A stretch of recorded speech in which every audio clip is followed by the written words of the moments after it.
శ్రీ గురుభ్యో నమ. శ్రీ మహాగణాధిపతయ నమ. జై శ్రీరామ్. ఈరోజు మనం కొబ్బరికాయ ప్రతి దేవాలయానికి లేదా మనం ప్రతి కార్యక్రమంలో కూడా ఉపయోగిస్తూ ఉంటాం. దానివల్ల మనకి ఫలితం ఏంటి అనే విషయాన్ని మనం తెలుసుకుందాం.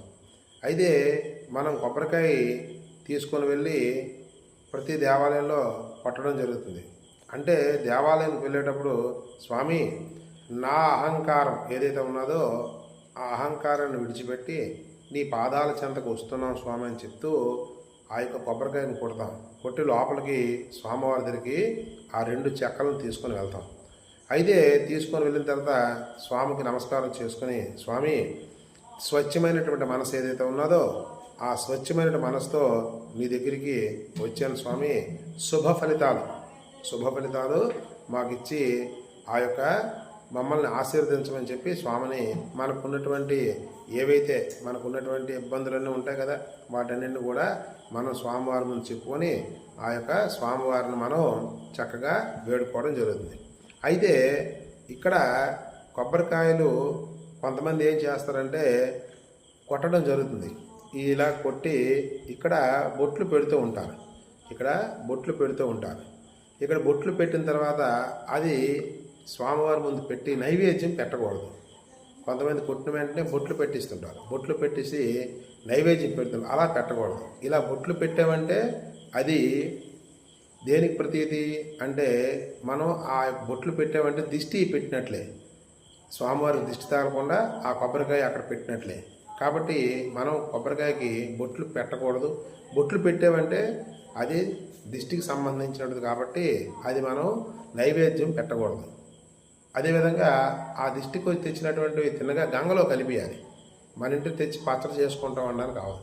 కానీ శివాలయంకి వెళ్ళేటప్పుడు ఇక్కడ స్వామివారు విభూతి బొట్టు పెడతారు. ఆ విభూతి బొట్టు పెట్టినప్పుడు ఆ విభూతి బొట్టి ఇంటికి తీసుకుని పెట్టుకుంటాం. మిగతా మనం ఉన్నటువంటి ఆ యొక్క ప్రసాదాన్ని స్వీకరించవచ్చు. ప్రసాదాన్ని స్వామివారి దగ్గర శివాలయంలో పెట్టిన ప్రసాదాన్ని మనం తప్పనిసరిగా తీసుకోవచ్చు. కాబట్టి ఈ యొక్క కొబ్బరికాయ ఏదైతే ఉన్నదో మనకి కొట్టడం వల్ల, దేవాలయంలో కొట్టడం వల్ల మనకి మనశ్శాంతి, యశస్సు, కీర్తి, అదేవిధంగా స్వామివారి దగ్గర మనకి చక్కనటువంటి భక్తి భావన, మనస్సు ఆందోళన లేకుండా ఉంటుంది. కుటుంబ రీత్యా విద్య, ఉద్యోగ, వ్యాపార వ్యవహారాలన్నీ కూడా మనకి సామరస్యంగా, సానుకూలంగా భగవంతుడు అనుగ్రహ ప్రాప్తి చేస్తాడు. ఎందుకంటే ఆ యొక్క స్వచ్ఛమైన మనసుతో వచ్చేవారు ఆయన అని చెప్పి ఆ విధంగా చేస్తారు. కాబట్టి అటువంటి కొబ్బరికాయను కూడా మనం తీసుకొని వెళ్ళి దేవాలయాల్లో స్వామివారికి సమర్పించుకుంటాం. కాబట్టి ఈ యొక్క కొబ్బరికాయ ఎవరైతే తీసుకొని వెళ్ళి ఆ యొక్క స్వామివారి దగ్గర కొట్టి స్వామివారి కృపకు పాత్రలు అవుతారో వాళ్ళు కూడా ధన్యులు అవుతారని చెప్పి చెప్పడం జరిగింది. కావున ఈ యొక్క స్వామివారికి అందరూ కూడా నమ్మించి మనస్సులో ఉన్నటువంటి కోరికలు నెరవేరని చెప్పి ఆ స్వామివారిని కోరుకుంటున్నాను. జై శ్రీరామ్. జై శ్రీరామ్. మన ఛానల్కి లైక్ చేయండి, షేర్ చేయండి, అదేవిధంగా సబ్స్క్రైబ్ చేయండి.